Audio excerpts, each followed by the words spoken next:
Hello दोस्तों, सितंबर महीने में एक और आईपीओ आने जा रहा है, एमी ऑर्गेनिक्स का आईपीओ। अभी तक इसकी डेट्स वगैरह फाइनल नहीं हुई है, पर जैसे ही इसकी डेट्स वगैरह फाइनल होती है तो इसकी जानकारी आपको मिल जाएगी मेरे वीडियो के द्वारा। ये लगभग सितंबर महीने के अंदर इसका आईपीओ आना चाहिए। लगभग 1 सितंबर के आसपास इसका आईपीओ की आने की संभावना है, पर अभी तक इसकी डेट्स वगैरह फाइनल नहीं हुई है। तो अब मेन बात आती है कि एमी ऑर्गेनिक्स जो कंपनी है वो काम क्या करती है। मतलब किसी भी कंपनी में हम अप्लाई करते हैं तो हमें उसका बिजनेस मॉडल जानना ज़रूरी है। मतलब वो कंपनी क्या काम करती है, जिससे क्या है कि हम खुद डिसाइड कर पाएंगे कि ये फ्यूचर में कैसा परफॉर्मेंस कर पाएगी। मतलब हमें इसको लॉन्ग टर्म के लिए होल्ड करना है या शॉर्ट टर्म के लिए या सिर्फ लिस्टिंग गेन्स के लिए अप्लाई करना है। तो जब हम कंपनी का बिजनेस मॉडल जानेंगे तो हम खुद डिसाइड कर पाएंगे कि हमें इसको लॉन्ग टर्म के लिए होल्ड करना है या सिर्फ लिस्टिंग गेन्स के लिए अप्लाई करना है या शॉर्ट टर्म के लिए रखना है। क्योंकि अभी काफ़ी सारे जो अच्छे आईपीओज आए, लोगों ने हड़बड़ी के साथ डिस्काउंट के अंदर बेच दिए, मतलब लॉस के अंदर बेच दिए, क्योंकि उनको जानकारी नहीं थी कि ये लॉन्ग टर्म के लिए कैसा परफॉर्मेंस कर पाएंगे या शॉर्ट टर्म के लिए हमें कितना गेन दे पाएंगे। तो वो उनको जानकारी नहीं होने के कारण उन्होंने लॉस के साथ उन सभी आईपीओज को सेल कर दिया है। तो अभी एमी ऑर्गेनिक्स का आईपीओ आ रहा है, उसका बिजनेस मॉडल हमें जानना बहुत ज़रूरी है। तो बात करें इस कंपनी की, तो इस कंपनी का मेन काम है फार्मा इंटरमीडिएट्स बनाना। अब आप सोच रहे होंगे कि ये फार्मा इंटरमीडिएट्स क्या चीज़ है। तो दोस्तों, कोई भी दवाई या मेडिसिन बनती है उसके अंदर फार्मा इंटरमीडिएट काम आता है। तो अब वो कैसे काम आता है वो ध्यान से सुनिएगा। तो इसको हम एग्जाम्पल के साथ समझते हैं। तो मान लो हम कोई भी गोली ले लेते हैं, मान लो हम सिर दर्द की गोली ले लेते हैं। तो मान लो सिर दर्द की गोली है तो उसके अंदर कुछ परसेंटेज हिस्सा ही होता है जो हमारे सिर दर्द ठीक करने के लिए काम आता है। मान लो पूरे वाइट कलर का पाउडर है या पीले कलर का, जो भी कलर का पाउडर है, तो वो पूरा पाउडर हमारे सर दर्द को ठीक नहीं करता। उसके अंदर कुछ पार्ट होता है, उसको कहते हैं एपीआईज, मतलब एक्टिव फार्मास्यूटिकल इंग्रेडिएंट। मैंने आपको पिछले वीडियो में बताया था, जो एक्टिव फार्मास्यूटिकल इंग्रेडिएंट बनाती है ग्लेनमार्क लाइफ साइंस। तो उसके अंदर कुछ पार्ट होता है एपीआईज, मतलब एक्टिव फार्मास्यूटिकल इंग्रेडिएंट, जो हमारे सर दर्द को ठीक करता है। तो जो एपीआई होता है, मतलब एक्टिव फार्मास्यूटिकल इंग्रेडिएंट होता है, जो हमारा सिर दर्द ठीक करता है, तो उसकी मैन्युफैक्चरिंग करने के लिए फार्मा इंटरमीडिएट की ज़रूरत होती है। तो जैसे मान लो हम एपीआई की मैन्युफैक्चरिंग कर रहे हैं तो उसके अंदर छोटे छोटे बहुत ज़्यादा केमिकल चाहिए और बहुत ज़्यादा जटिल प्रोसेस हो जाती है। तो इन छोटी छोटी केमिकल प्रोसेस को कम करने के लिए एक बड़ा मॉलिक्यूल होता है। मतलब कोई भी पर्टिकुलर दवाई होती है तो उस पर्टिकुलर दवाई के लिए कोई भी पर्टिकुलर एपीआई होता है। उस पर्टिकुलर एपीआई के लिए एक पर्टिकुलर केमिकल मॉलिक्यूल होता है जो एपीआई मैन्युफैक्चरिंग प्रोसेस को बहुत ही आसान कर देता है। तो उसको बोलते हैं फार्मा इंटरमीडिएट्स। तो जिसके कारण क्या है, एपीआईज बहुत ही आसानी से बनते हैं। तो कोई भी एपीआईज के अंदर हमारी बीमारी ठीक करने के लिए जो बड़ा केमिकल मॉलिक्यूल काम आता है उसको बोलते हैं फार्मा इंटरमीडिएट। तो ये फार्मा इंटरमीडिएट अलग अलग दवाइयों के लिए अलग अलग मॉलिक्यूल होते हैं। तो ये readymade pharma intermediate molecule supply करती है अलग अलग फार्मा कंपनीज को, जिससे क्या है कि दवाइयाँ बनाने की प्रोसेस बहुत आसान हो जाती है। तो डायरेक्टली और इनडायरेक्टली काफ़ी सारी फार्मा कंपनीज इस पर डिपेंडेंट रहती है। तो अब आप समझ गए होंगे कि ये कंपनी किस चीज़ की मैन्युफैक्चरिंग करती है।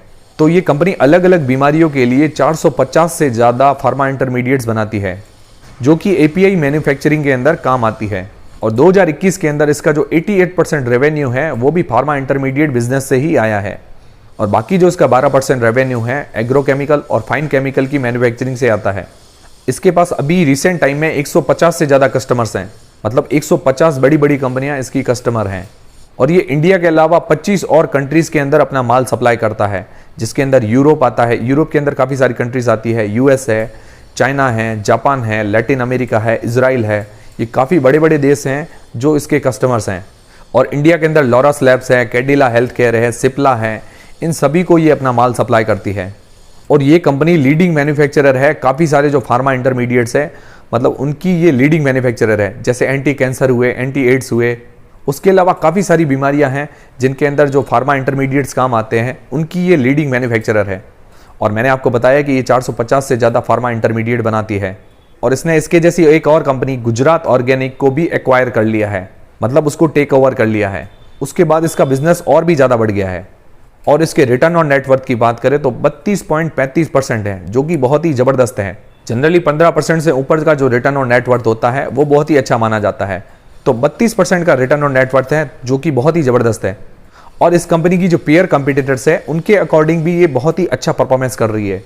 अब मेन बात आती है कंपनी के फाइनेंशियल की, मतलब ये साल दर साल कैसा प्रॉफिट जनरेट कर रही है, कैसा रेवेन्यू जनरेट कर रही है, इसके टोटल एसेट्स कितने हैं। तो बात करें इसके टोटल एसेट्स की, तो 2021 के अंदर इसके टोटल एसेट्स जो हैं 413 करोड़ रुपए के, मतलब जो इसकी चल अचल संपत्ति है वो लगभग 413 करोड़ रुपए की है। और अब बात करते हैं इसके रेवेन्यू की, मतलब इसने जो अपना बिजनेस करके जो रेवेन्यू जनरेट किया है 2021 के अंदर 341 करोड़ रुपए का, और 341 करोड़ का रेवेन्यू जनरेट करने के बाद जो नेट प्रॉफिट कमाया है टैक्स काटने के बाद लगभग 54 करोड़ रुपए का। इसका जो 2019 के अंदर प्रॉफिट है 23 करोड़, और जो 2020 के अंदर बढ़कर हुआ 27 करोड़, और 2021 के अंदर ये बढ़कर हो गया 54 करोड़, मतलब दुगुना हो गया है 2020 के मुकाबले। तो इसके टोटल एसेट्स, रेवेन्यू और प्रॉफिट साल दर साल बढ़ रहा है। ये फाइनेंशियल वाइज बहुत ही ज़बरदस्त कंपनी है, और मैंने आपको बताया इसका रिटर्न ऑन नेट वर्थ वो भी बहुत ही ज़बरदस्त है, और अपने जो पीयर कंपीटिटर्स हैं उनके अकॉर्डिंग भी ये बहुत ही अच्छा परफॉर्मेंस कर रही है। और 2021 के अंदर इस पर जो उधारी है 136 करोड़ रुपए की। तो जो IPO जारी होगा उसके बाद जो इसके पास पैसा आएगा उसके बाद ये कंपनी पूरी डेट फ्री हो जाएगी, मतलब उधार मुक्त ये पूरी कंपनी हो जाएगी। तो ये भी इस कंपनी के लिए बहुत ही पॉजिटिव बात है। और इस कंपनी का अलॉटमेंट हमें लिंक्डइन टाइम की वेबसाइट पर पता चलेगा। इसकी डेट्स वगैरह, प्राइस बैंड, मार्केट लॉट ये अभी डिसाइड नहीं हुए हैं। जैसे ही इसकी डेट्स, प्राइस बैंड और मार्केट लॉट डिसाइड होते हैं तो उस पर एक वीडियो आ जाएगा, आपको जानकारी मिल जाएगी। तो बेल आइकन पर दबा के रखें और हमारे टेलीग्राम चैनल को भी ज्वाइन कर लें, जिससे क्या है कि आपको सीधा नोटिफिकेशन मिल जाएगा। अब बात आती है कि इस कंपनी में हमें अप्लाई करना चाहिए या नहीं। तो अभी तक इसका प्राइस बैंड, मार्केट लॉट वगैरह डिसाइड नहीं हुए हैं, इसकी डेट्स वगैरह नहीं आई है, तो अभी कुछ भी कहना जल्दबाजी होगी। पर ओवरऑल इस कंपनी को देखें तो ये बहुत ही ज़बरदस्त परफॉर्मेंस कर रही है, मतलब इसके फाइनेंशियल बहुत ही ज़बरदस्त है। साल दर साल इसका प्रॉफिट बढ़ रहा है, रेवेन्यू बढ़ रहे हैं, एसेट्स बढ़ रहे हैं, और इसका रिटर्न ऑन नेट वर्थ बहुत ही ज़बरदस्त है। और बाकी जो इसकी कंपटीटर कंपनियां हैं उनके अकॉर्डिंग भी ये बहुत अच्छा परफॉर्मेंस कर रही है। मैंने आपको इसका बिजनेस मॉडल बताया कि ये फार्मा इंटरमीडिएट की मैन्युफैक्चरिंग करती है। तो अब इतने सारे प्लस पॉइंट देखकर मुझे ये कंपनी बहुत ही अट्रैक्टिव लग रही है। और बाकी इस पर फाइनल डिसीजन तब आएगा जब इसके प्राइस बैंड, मार्केट लॉट और इसका ग्रे मार्केट का प्रीमियम आ जाएगा, मतलब इसकी ग्रे मार्केट के अंदर डिमांड कैसी रहती है। मतलब हम कोई भी IPO में अप्लाई करते हैं तो हमें लिस्टिंग गेन्स तो मिलना ही चाहिए। अगर हमें लिस्टिंग गेन्स नहीं मिलता तो IPO अप्लाई करने का इतना ज़्यादा फायदा नहीं है, क्योंकि अगर डिस्काउंट के साथ खुलता है तो इस IPO को हम बाद में भी ले सकते हैं। मतलब ये शेयर कंपनी अच्छी है, अगर डिस्काउंट के साथ खुलती है तो इस कंपनी के शेयर हम बाद में भी बाय कर सकते हैं। तो IPO में अप्लाई करने का मेन उद्देश्य ही यही होता है कि हमें लिस्टिंग गेन्स मिले। तो अभी तक इसके ग्रे मार्केट के अंदर डिमांड नहीं आई है, इसका मार्केट लॉट वगैरह डिसाइड नहीं हुआ है। जैसे ही इसका मार्केट लॉट वगैरह डिसाइड होता है, ग्रे मार्केट के अंदर डिमांड कैसी रहती है, उसके बाद मैं आपको बताऊंगा कि इस IPO में अप्लाई करना चाहिए या नहीं। बाकी लॉन्ग टर्म के हिसाब से देखें और अभी के कंपनी के फंडामेंटल्स और फाइनेंशियल देखें तो बहुत ही ज़बरदस्त ये कंपनी लग रही है। तो इस कंपनी के शेयर हम लॉन्ग टर्म के लिए होल्ड कर सकते हैं। तो दोस्तों, अगर आपको हमारी जानकारी पसंद आई है और IPO का जो रिव्यू है वो बहुत ही यूनिक लगा है तो हमारी वीडियो को लाइक ज़रूर करें, और दोस्तों चैनल को सब्सक्राइब कर लें। अगर आपको नोटिफिकेशन नहीं मिलता तो बेल आइकन पर दबा दें, और हमारे टेलीग्राम चैनल को भी ज्वाइन कर सकते हैं, जिससे क्या है कि आपको सीधा नोटिफिकेशन मिल जाएगा।